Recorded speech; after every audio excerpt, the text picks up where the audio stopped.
تەلار هیرانی شانۆکار و ئەکتەری دراما و سینەماش بێدمان. فستیڤاڵی دهۆک یەکێکە لە فستیڤاڵە گرنگەکانی کە لە کوردستان دەکرێت. دەتوانین بڵین فستیڤاڵێکی گرنگە لەسەر ئاستی جیهانی لەبەرەوەی کۆمەڵک فیلم و میوان و دیدار و شتی تایبەتی تێدا دەکرێت کە ڕەنگە تا ڕادەچی زۆر بۆ کوردستانیش زۆر بێ.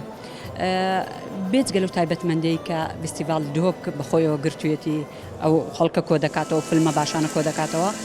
فستیڤاڵ دهۆک ڕێخستنەکەشی باشە، ینی هەز دەکەی هەموو جارێ کۆمەڵانێک خەڵک ئەوجی فستیڤاڵە بەڕێوە دەبن کە پرۆفشناڵن، ئاستی کارکردنیان لە ئاستەکی باشدایە، میواندارێکی جوان دەکەن.